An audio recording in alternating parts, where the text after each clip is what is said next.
The massive space station called Nexus Prime floated in the darkness between three star systems. It was bigger than most moons, and had been built specially for meetings between different alien species.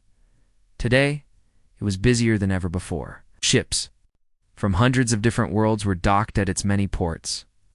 The annual Interspecies Summit was about to begin. Dr. Kim Nara pressed her face against the small window of the human transport ship. She could see the enormous station growing. Larger as they approached, 24 years old, she was the youngest scientist ever invited to such an important galactic meeting. Her hands shook slightly as she adjusted her research tablet. "Nervous?" asked Captain Lee Dong-soo, the leader of the human delegation. He was an older man with kind eyes who had been traveling between worlds for many years. A little, Nara admitted. "I've studied these alien species for years, but I've never actually met most of them in person." The captain smiled. "Don't worry.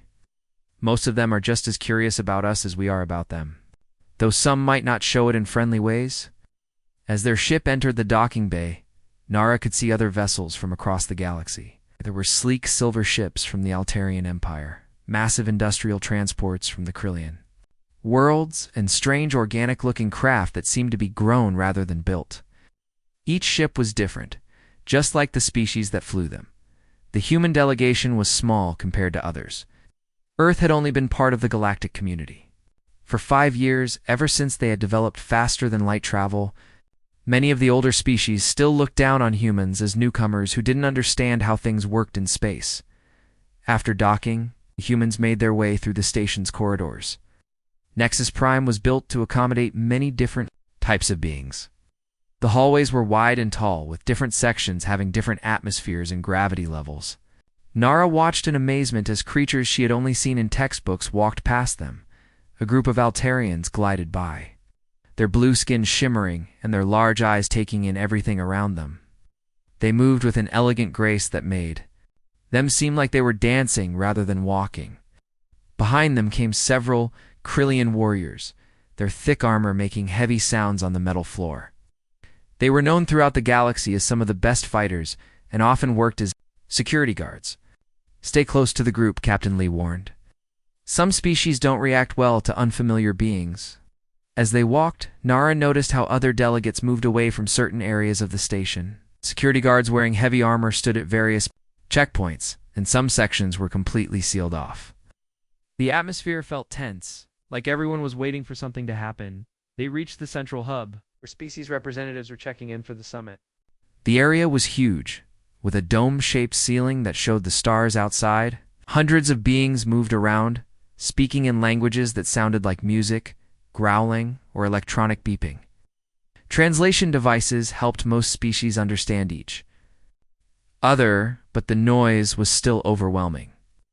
"The Valkyrie delegation arrived this morning," whispered Dr. Park Min-ho, another member of the human team. He was a specialist in dangerous alien species. Everyone's been on edge since then. Nara had read about the Valkyrie in her studies. They were one of the most feared species in the galaxy, standing 9 feet tall with razor-sharp claws and powerful muscles. They looked like the perfect predators, but their most dangerous ability was their minds. They could send thoughts directly into other beings' brains, causing fear so strong that most creatures couldn't even move. "Have you ever seen one?" she asked. "Once from a distance," Dr. Park replied. "Even with mental shields, I could feel something pressing against my thoughts. It was like having a wild animal stalking around inside my head. As if summoned by their conversation, a commotion began near the far end of the hub. Other species quickly moved away, creating a wide, empty space. Heavy footsteps echoed through the area. Nara could feel a strange pressure building in the air. 3 figures emerged from a secured corridor. The 2 adults were massive, their dark, fur-like covering rippling over powerful muscles. Their faces were elongated, with sharp teeth visible even when their mouths were closed. Their eyes glowed with an inner light that seemed to look right through everything they saw. The larger of the 2 adults carried himself with the confidence of someone who had never met an equal opponent. This was High Predator Vextar, the leader of the Valkyrie delegation. His mate Zethara walked beside him with equal grace and power. But what drew everyone's attention was what Zethara carried. Floating in a shimmering energy field was a small bundle. It was their cub. Barely weeks old, but already showing the features that would make it one of the galaxy's most dangerous predators when it grew up, even as an infant. The cub's presence affected those around it. Nara watched as seasoned diplomats and warriors unconsciously stepped back. Some species security details moved their hands to their weapons, not out of aggression but from pure instinct. The baby Valkyrie might be small, but everyone could sense the potential power sleeping within. That containment field is the only thing keeping everyone sane, Dr. Park explained quietly. Without it, the cub's undeveloped psychic abilities would be sending out random thoughts and emotions. Most species would panic or become aggressive. The Valkyrie family moved through the hub like a storm moving across a landscape. Even the confident Krillian guards gave them plenty of space. The energy field around the cub flickered occasionally, and each time it did, waves of unease rippled through the nearby crowd. Nara found herself staring at the infant predator. Unlike the adults, whose thoughts felt like sharp blades pressing against her mind even at this distance, the cub's presence was different. There was something almost vulnerable about it, despite its dangerous nature. "Dr. Kim," Captain Lee called softly, "you should move along. The opening ceremony starts soon." But Nara couldn't look away from the Valkyrie family. She had spent years studying how different species communicated and behaved. Her specialty was finding ways for incompatible species to understand each other. Yet here was a family that most of the galaxy feared so much that they couldn't even be in the same room without special precautions as they made their way to the ceremonial chamber. Nara noticed the elaborate security measures surrounding the Valkyrie. Special shielding devices had been installed to contain any psychic overflow. Medical teams stood ready with equipment designed to treat mental trauma. Even the air in their section was filtered differently. The opening ceremony was held in a vast amphitheater that could accommodate thousands of beings. Different species sat in sections designed for their specific needs, while the humans were placed in a middle area, neither honored nor ignored.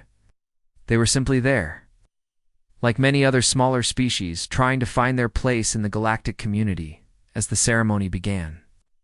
Nara kept glancing toward the heavily guarded Valkyrie section. The infant cub was quiet now, contained in its energy field, but she could feel something stirring in the air around it. Other species seemed nervous, their representatives casting worried glances toward the predator family. Nobody knew that this seemingly peaceful summit was about to change everything. The galaxy was about to discover something. It's about humans that would shock every species and alter the balance of power forever. And it would all begin with a single moment of connection between the most dangerous infant in known space and one young human woman who refused to be afraid. The second day of the summit began peacefully. Dr. Kim Nara woke early in her small quarters aboard the human ship. She had spent most of the night reading reports about the various species attending the meetings. Her mind kept returning to the Valkyrie family, especially the infant cub she had seen the day before. The morning sessions went smoothly. Different species discussed trade routes and mining rights.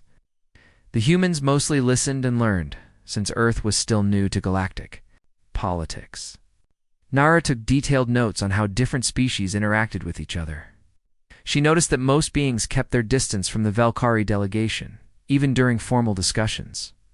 "The dinner tonight should be interesting," said Dr. Park. Minho, during a break between sessions, "It's the first time in 20 years that Valkyrie have attended a social gathering with other species."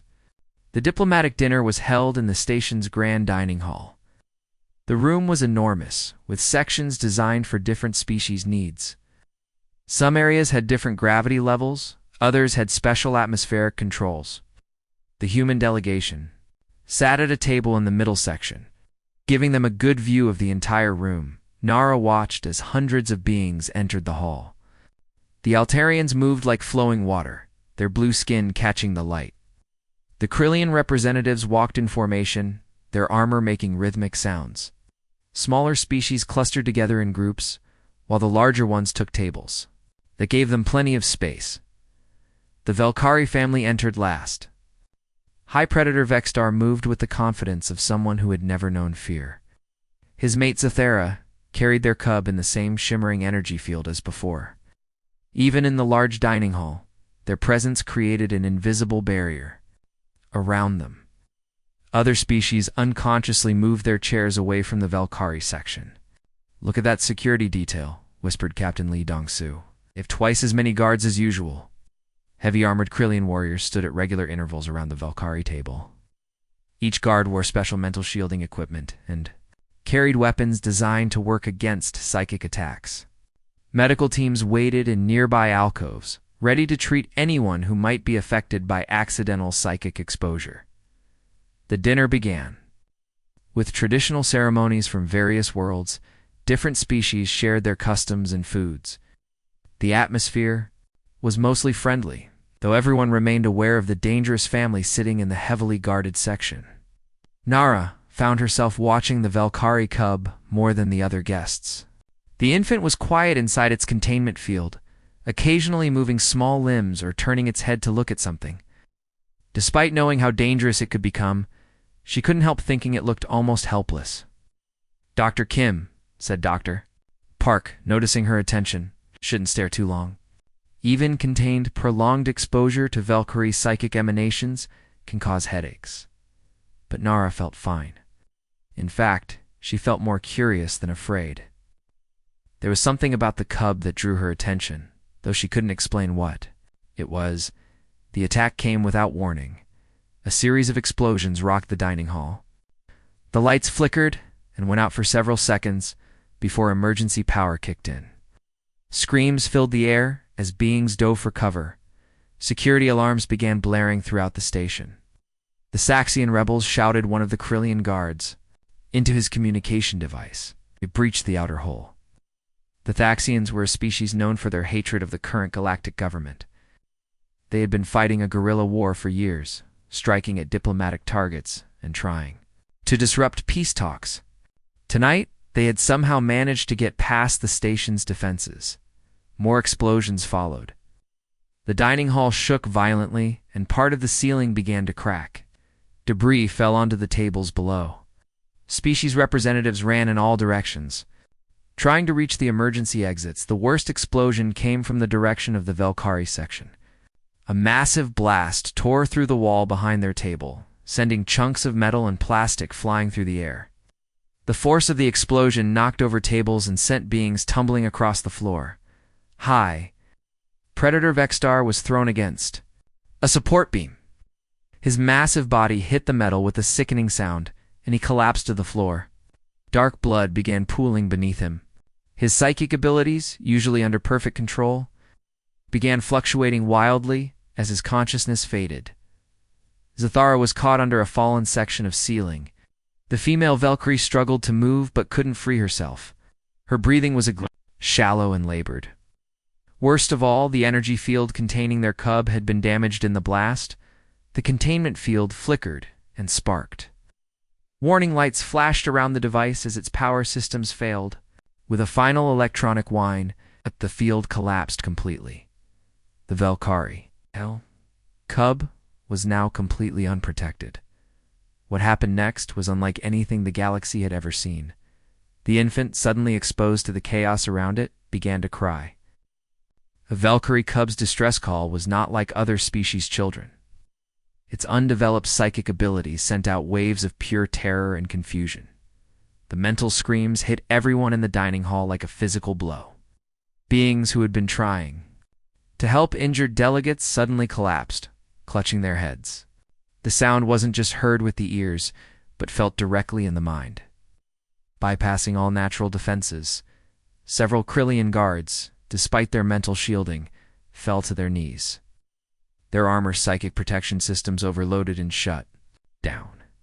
Other species began running in panic, their minds unable to process the alien emotions pouring out of the terrified cub.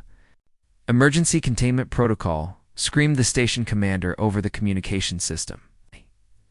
"Seal Sector 7 immediately. All personnel evacuate now." Heavy blast doors began sliding shut, trapping some beings inside the dining hall while keeping others out. The station's emergency systems were designed to contain psychic hazards. but they had never been tested against an uncontrolled Valkyrie infant. The cub's cries grew stronger. Its small body glowed with an inner light as its psychic abilities surged beyond all safe levels. The air around it began to shimmer and distort. Even unconscious beings near the infant began showing signs of mental trauma. Dr. Nara had been thrown to the floor during the first explosion. She pulled herself up, ignoring the pain in her shoulder where she had hit a table. All around her, she could see the chaos caused by the attack. But her attention was drawn to the source of the psychic. Screaming, the Valkyrie cub lay in the wreckage of its parents' table, no longer protected by the containment field. Its cries were causing havoc throughout the dining hall, but Nara felt something different from what the others were experiencing. Instead of overwhelming terror, she sensed desperation and confusion. "Dr. Kim," Captain Lee called from across the room. "Get to the exit. The blast doors are closing." But Nara couldn't move. She stared at the infant predator, feeling something she couldn't explain. While everyone else was running away in panic, she felt drawn toward the terrified cub. "Station." Commander Hookjin's voice echoed through the emergency speakers. "All sections sealed. Psychic containment in effect. Medical teams respond to Sector 7. Blast doors slammed shut with a final metallic clang. The dining hall was now cut off from the rest of the station. Inside, the Valkyrie cub continued, its psychic screaming, its undeveloped mind broadcasting raw emotion to anyone within range. Most of the security forces were unconscious. Few beings still awake were either running for secondary exits or huddled in corners trying to shield their minds from the psychic assault. The station's automated systems were working to restore some kind of containment. But it would take time. Time that the terrified infant didn't have. Dr. Nara looked around at the chaos. She saw the unconscious forms of trained warriors who had been overwhelmed by a baby's cries. She saw the injured parents who couldn't help their child.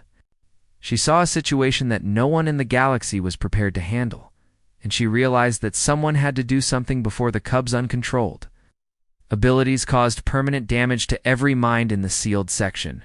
Taking a deep breath, Nara began walking toward the most dangerous infant in known space. Dr. Kim Nara took her first step toward the crying Valkyrie cub. The psychic screams hit her immediately, like invisible waves crashing against her mind. She expected to feel the overwhelming terror that had knocked out the trained security guards. Instead, she felt something completely different. The alien thoughts were intense and chaotic, but they weren't frightening. They felt like emotions she could understand, even though they came from a completely different type of mind. Fear was there, but it was the fear of a lost child, not the killing rage of a predator. Confusion swirled through the mental noise, along with a desperate need for comfort and safety. "This is impossible," she whispered to herself.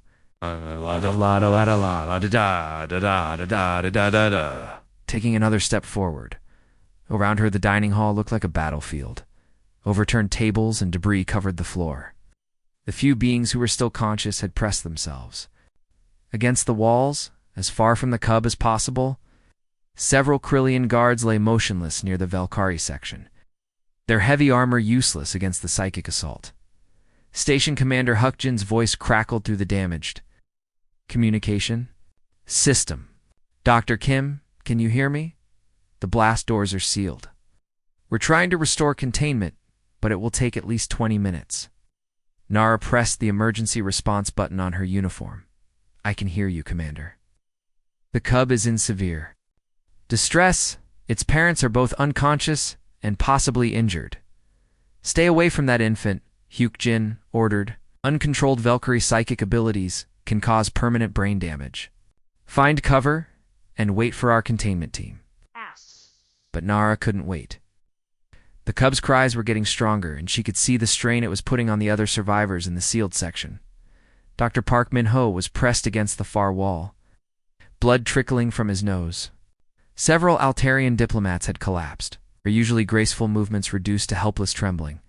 She took another step closer to the infant predator. The psychic pressure increased, but instead of pain, she felt something like communication. The cub's undeveloped mind was reaching out, trying to connect with anything that might provide comfort. It's scared, she said into her communicator. Doesn't know what's happening. Dr. Kim, that thing is one of the most dangerous creatures in the galaxy, Hyuk-jin replied. Even as an infant, it could kill you without meaning to. Nara knew. The commander was right. Everything she had learned about Velkari psychology told her that approaching the cub was suicide. Their species had evolved as perfect predators, with minds designed to dominate and control other beings. Even their children were born with abilities that could paralyze prey. But as she got closer, the psychic emanations became clearer. Beneath the chaos and power, she could sense something that every parent in the galaxy would recognize. This wasn't a monster. It was a frightened baby that had been separated from its parents during a traumatic event. The cub lay in the wreckage of its family's table, no bigger than a human toddler. Its dark fur was matted with dust and debris. Small claws, already sharp enough to cut metal, reached out toward nothing. Its large eyes, glowing with an inner light, darted around the destroyed dining hall when it saw Nara approaching. The cub's psychic screams changed. Overwhelming waves of terror began to shift into something else. Curiosity mixed with the fear. The infant predator had never encountered a being like this one before. The readings are changing, came a voice from the station's medical bay. Dr. Lee Woo-jin, the chief medical officer, was monitoring the situation remotely. The psychic emanations are becoming more focused, less chaotic. Nara knelt down beside the cub, close enough to touch it. At this distance, the alien thoughts were so clear that she could almost understand them as words. The infant was trying to communicate, reaching out with its mind the way a human baby might reach out with its hands. "Hello, little one," she said. Softly, the cub's eyes focused on her face. Psychic output shifted again, this time toward something that felt almost like wonder. It had never seen a creature that didn't flee from its presence. Most beings either ran away in terror or prepared to fight. This strange new creature was doing neither. Slowly, carefully, Nara reached out with one hand. The cub watched her movement with intense interest. When her fingers were just inches away from its small body, she paused. "This is insane," she muttered. "Every instinct should be telling me to run." But her instincts were telling her something else entirely. They were telling her that this infant needed help, regardless of what species it belonged to. The same feelings that would make her comfort a crying human child were pushing her to comfort this alien one. She placed her hand gently on the cub's head. The moment of contact sent a shock through both of them.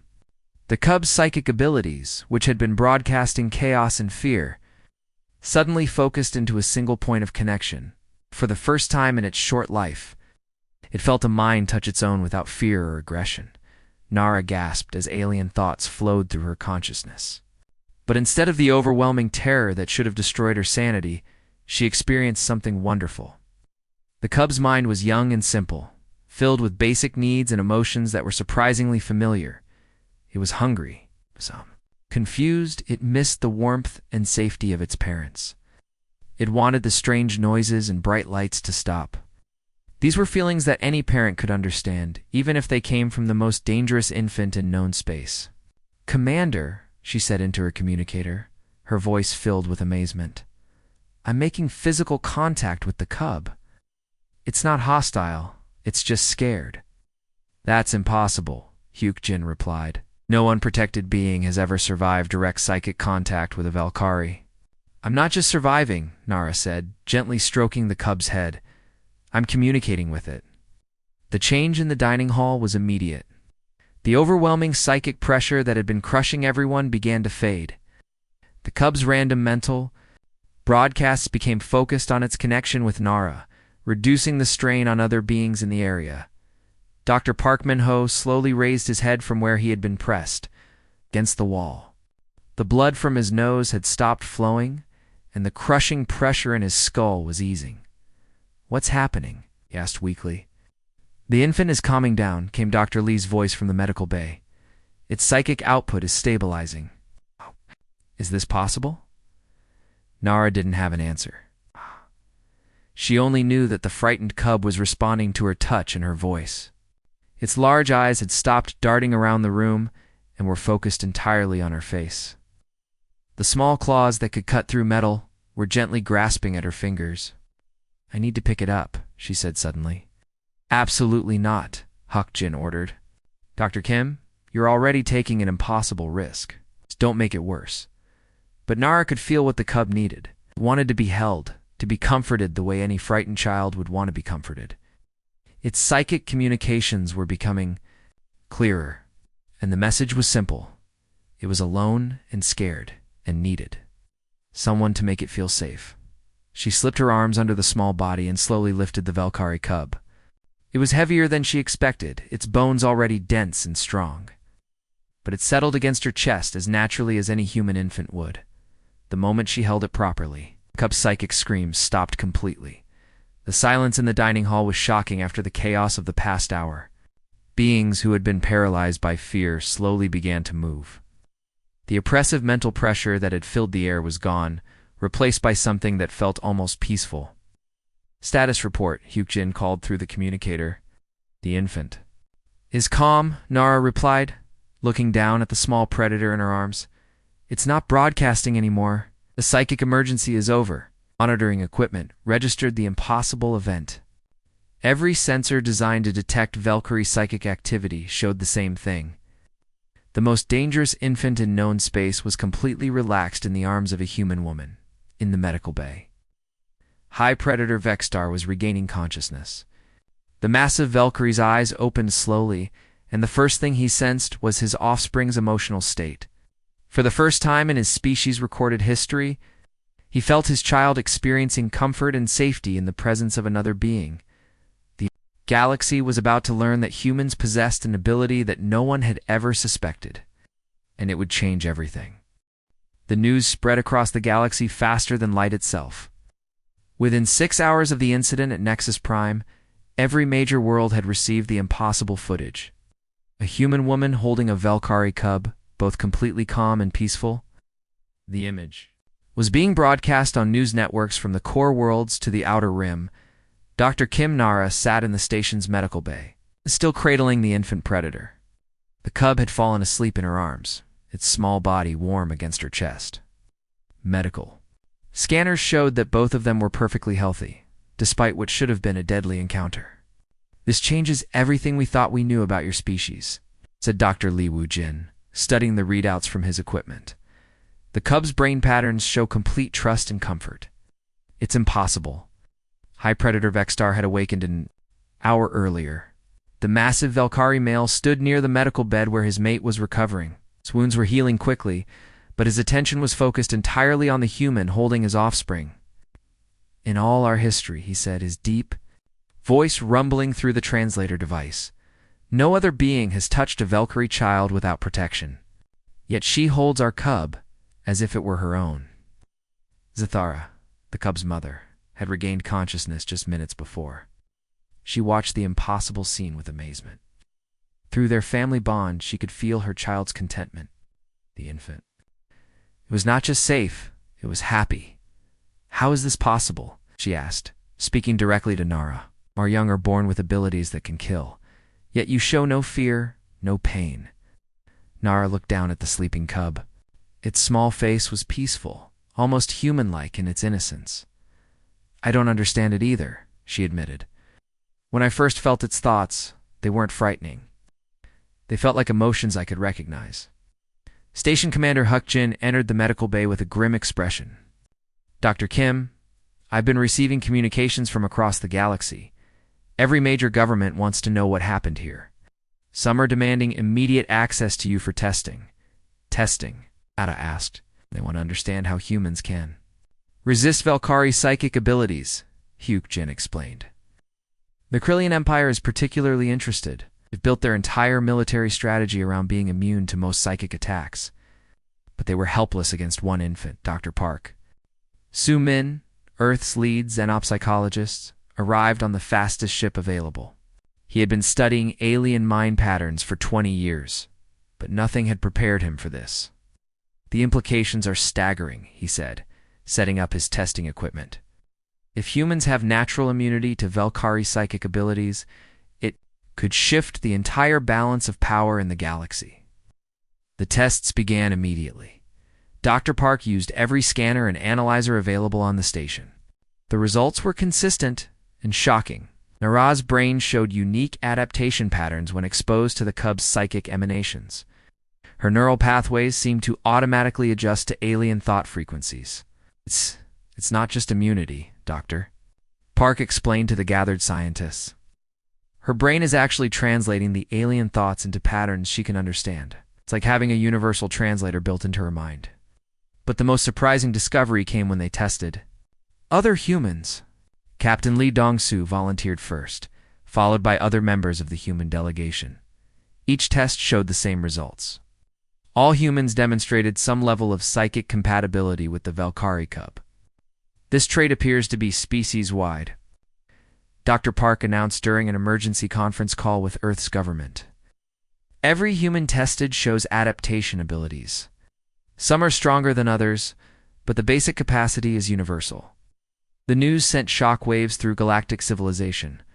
Species that had viewed humans as primitive newcomers suddenly saw them as potentially the most important beings in the galaxy. The ability to communicate safely with Valkyrie had implications far beyond simple diplomacy. The Altarian Empire. Altarian immediately requested formal meetings with Earth's representatives. Their blue-skinned diplomats, usually calm and collected, showed obvious excitement about the possibilities. For centuries, we have been unable to negotiate directly with the Valkyrie, explained Ambassador Keth Faros. They are too powerful, too dangerous. But if humans can bridge that gap, it opens up entirely new possibilities for galactic cooperation. The Krillian military was less enthusiastic. General Thok-Randarian, commander of their elite forces, sent a blunt message to the station. If humans can resist our enemy's psychic weapons while we cannot, what does that mean for our position in the galaxy? The Thaxian rebels, whose attack had accidentally caused the discovery, found themselves under investigation by multiple species. Intelligence agencies wanted to know if they had somehow learned about human abilities beforehand. The timing is suspicious, said Agent Yoon Hae-ri from Earth's Intelligence Service. They chose to attack when the Valkyrie family was present. Either it's an incredible coincidence, or someone knew what might happen. But the most significant reaction came from the Valkyrie homeworld itself. The ruling council of high predators had been in emergency session since receiving the news. For the first time in their species' history, they were considering the possibility of true cooperation with other beings. Elder Predator Morthok, oldest and most powerful of the Valkyrie. Leaders sent a personal message to Nexus Prime. We have always believed that other species existed only to be dominated or avoided. This human challenges everything we thought we knew about our place in the universe. Back in the medical bay, Nara continued to care for the cub while its parents recovered. Infant had bonded with her completely, crying whenever she tried to put it down. The Valkyrie parents, initially concerned about their child's attachment to an alien, began to see the benefits. Our young usually develop aggressive tendencies within days of birth, Vexstar observed. But our cub shows curiosity instead of hostility. It watches other beings without the predatory focus typical of our species. Dr. Lee Woo-jin documented every aspect of the cub's development. Exposure to human thought patterns seems to be moderating its natural aggression, he reported. The infant is learning to control its psychic output instead of using it as a weapon. The implications were staggering. If Valkyrie aggression was partially learned behavior rather than pure instinct, it suggested that their entire species could potentially change. The most feared predators in the galaxy might be capable of peaceful coexistence. President Choi Yoon, our Earth's leader, faced the most difficult decision in human history. Multiple species were offering alliance terms, trade agreements, and protection deals. Others were making barely concealed threats about what might happen if humans aligned with their enemies. We're being offered membership in the Galactic Council, with full voting rights, she reported during a secure communication with the Nexus Prime team. But we're also receiving warnings that some species see us as a threat to galactic stability. The situation became more complex when young Cathara, as the Valkyrie parents had named their cub, began showing unprecedented abilities. Instead of the random psychic outbursts typical of Valkyrie infants, it started demonstrating controlled communication with multiple species. The cub just projected peaceful thoughts toward a group of Altarian children, Dr. Park reported in amazement. Instead of causing fear, it made them curious. They're actually playing together. The image of alien children from different species playing peacefully while supervised by a human, a woman became another galaxy-wide sensation. For the first time in recorded history, beings were seeing Velkari as something other than unstoppable predators. But not everyone was pleased with these developments. Secret meetings began taking place between species that saw human abilities as a threat to their power. If humans could neutralize the galaxy's most feared species, what other advantages might they possess? As Nara held the sleeping cub and watched, the adults around her struggled to understand what was happening. She realized that her simple act of compassion had changed the fate of entire civilizations. The galaxy would never be the same. 3 weeks had passed since the incident, and Dr. Kim Nara had barely left Nexus Prime. The Velkari cub, now called Kethera, had refused to be separated from her for more than a few minutes at a time. Whenever Nara tried to return to her quarters, the infant would begin crying, sending out distress signals that affected every being on the station. This level of attachment is unprecedented, reported Dr. Li Wujin during his daily medical briefing. The cub has formed what can only be described as a cross-species family bond with Dr. Kim. Nara sat in the specially modified quarters that had been arranged for her and Kethara. The room had been equipped with monitoring devices and safety systems, though they seemed unnecessary. The cub was perfectly content as long as she was nearby. "You're growing so fast," she said softly, watching as Kethara played with a simple puzzle toy. The infant predator was already showing intelligence far beyond what most species achieved at comparable ages. The most remarkable change was in Kethera's behavior. Normal Velkari infants developed their hunting instincts within the first month of life. They would practice stalking movements and attempt to dominate any smaller creatures around them. Kethara showed none of these behaviors. Instead, the cub demonstrated curiosity about other beings. When Altarian diplomats visited the quarters, Kethara would watch them with interest rather than predatory focus. When Krillian guards walked by, the infant would try to wave at them instead of practicing attack postures. "It's learning peaceful social behaviors," observed Dr. Park Soo-min, who had been documenting every aspect of the cub's development. "Exposure to human emotional patterns during its critical development period is fundamentally changing its psychological growth." High Predator Vexstar visited daily, initially concerned about his offspring's unusual development. Velkari culture prized strength and dominance above all else. A cub that showed more interest in friendship than fighting was almost incomprehensible to him. "Our young should be learning to hunt," he said during one visit, watching as Kethara gently touched Nara's hand instead of practicing with its claws. "In our society, weakness leads to death." "But is gentleness really weakness?" Nara asked. "Kethara is still incredibly strong and intelligent. It's just choosing to use those abilities differently."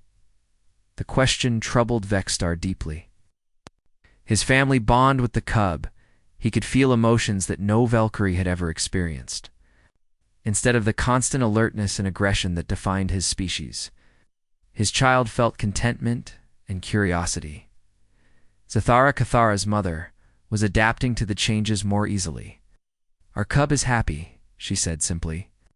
"In all our history, Velkari children have been taught that happiness comes from dominating others, but our young one has found joy in cooperation instead." The implications of Kethara's development reached far beyond one family. Scientists from across the galaxy were requesting permission to study the cub's psychological growth. The data they collected challenged fundamental assumptions about Velkari nature. Dr. Jin Ara, a behavioral specialist from the Centauri colonies, arrived with a team of researchers. "If aggression is partially learned rather than purely genetic," she explained, "it suggests that entire species can change their basic nature through environmental factors." The research had immediate practical applications. Other Velkari families, hearing about Kethara's development, began requesting human advisors for their own young. The Velkari government, traditionally isolationist, found itself considering policies it had never imagined. The High Council is debating whether to allow human researchers on our homeworld X-Star reported. during a communication with Valkyrie. Leadership. Some believe it could weaken our species. Others think it might make us stronger. Meanwhile, the galactic political situation continued to evolve rapidly. Earth had been granted emergency membership in the Galactic Council, with President Choi Yuna attending sessions via secure communication link. The Altarian Empire has proposed a formal alliance, she reported to the Nexus Prime team.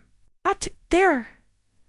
Offering technology transfers and trade agreements in exchange for human mediation services with problematic species. The Krillian military was taking a different approach. General Thakran Darian had arrived at Nexus Prime with a small fleet, officially for observational purposes. In reality, everyone knew he was studying human abilities to determine if they posed a threat to Krillian superiority. Your species interests us, he told Captain Lee Dong-soo during a formal meeting. The ability to neutralize psychic weapons could be valuable in warfare. We would be willing to offer military protection in exchange for training programs. But the most significant development came from an unexpected source. Elder Predator, Morthok, the oldest and most powerful Valkyrie, announced that he was coming to Nexus Prime personally. No Elder Predator had left the Valkyrie homeworld in over 2 centuries.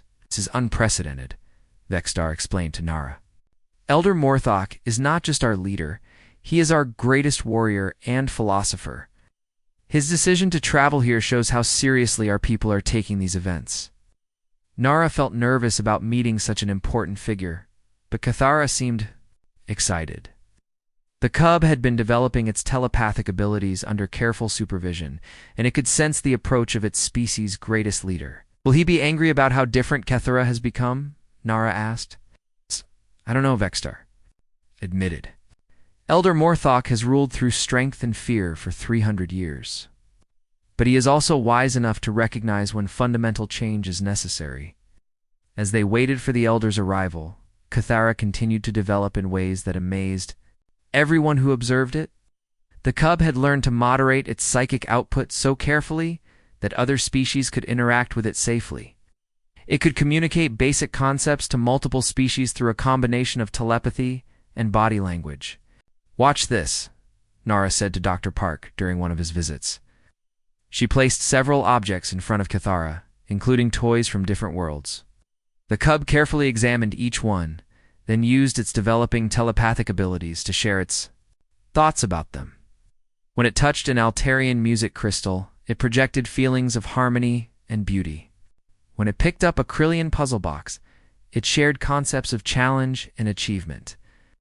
The infant was not just learning about different cultures, it was beginning to understand and appreciate them. It's developing cultural empathy, Dr. Park reported in amazement. This cub may become the first truly multicultural Valkyrie in history. The news of Cathara's abilities spread throughout the galaxy, causing reactions that ranged from wonder to fear. Some species saw the cub as proof that even the most aggressive beings could learn peace. Others worried about what it might mean. If Valkyrie became capable of understanding and manipulating other cultures, the Thaxian rebels, still under investigation for their role in triggering these events, released a statement claiming they had liberated the galaxy from the tyranny of fear. Whether their attack had been planned or accidental remained unclear.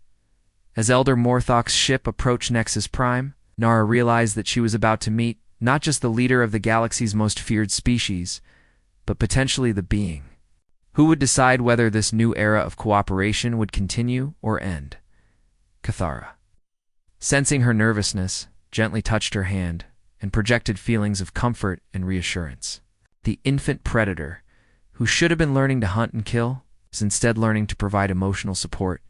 The galaxy held its breath, waiting to see what would happen when the greatest predator in known space met the human woman who had changed everything. 6 months after the incident that changed everything, Nexus Prime had become the most important location in the galaxy. Ships from hundreds of worlds docked daily, bringing diplomats, scientists, and curious beings who wanted to witness the impossible sight of humans and Valkyrie working together. Dr. Kim, Nara stood in the observation deck of the newly constructed Human Valkyrie Research Center. Through the transparent walls, she could see Cathera playing with a group of children. From different species, the young Valkyrie, now the size of a human 6-year-old, was carefully teaching an Altarian child how to solve a puzzle, while a small Krillian watched with fascination. 6 months ago, this scene would have been unthinkable, said Elder Predator, Morthok standing beside her. The ancient Valkyrie leader had arrived 3 months earlier and had chosen to stay, becoming the first Elder to leave the homeworld permanently.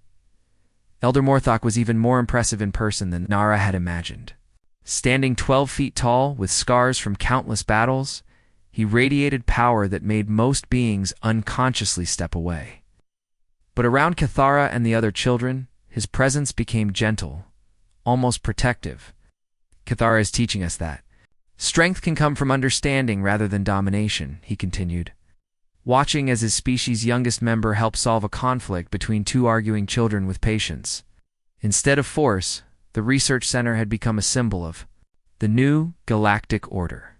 Human scientists worked alongside Valkyrie researchers, sharing knowledge about psychology, communication, and peaceful conflict resolution.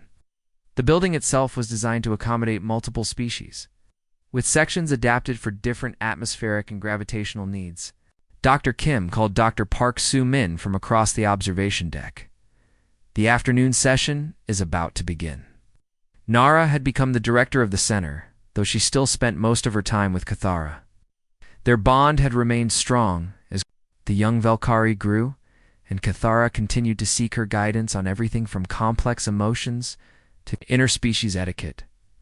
The afternoon session was one of the center's most important programs. Young beings from various species came to learn communication and cooperation skills.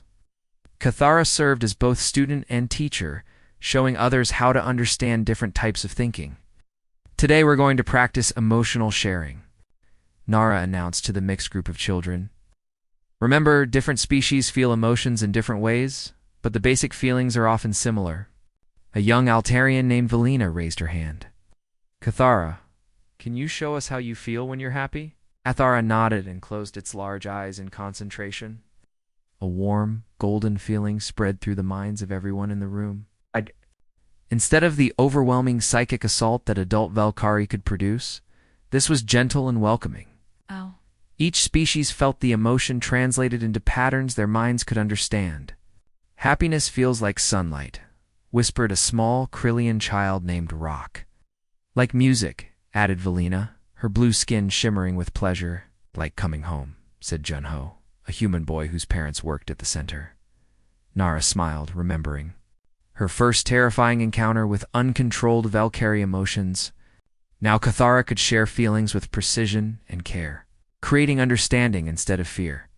The political changes in the galaxy had been just as dramatic as the personal ones. The Galactic Council had unanimously voted to grant Earth full membership with special status as interspecies mediators. Humans were now called upon to help resolve conflicts between species that had been enemies for centuries. The Thaxian conflict has been resolved, reported Captain Lee Dong-soo during the weekly briefing. Human mediators helped both sides understand each other's perspectives. The peace treaty was signed yesterday. The Thaxians, whose attack had accidentally started everything, had become some of the strongest supporters of the new cooperative approach. Their leader, War Chief Drakelin, had publicly apologized for the violence and requested human assistance in reforming their society. President Choi Yuna had established the Department of Galactic Relations, with offices on Earth and stations throughout known space. The department's mission was to provide mediation services and promote peaceful cooperation between species. We've received requests for assistance from 47 different conflicts, she reported during a video conference with the Nexus Prime team. From border disputes to cultural misunderstandings, everyone wants human mediators. The Krillian Empire had taken longer to accept the new reality, but even they had eventually requested human advisors.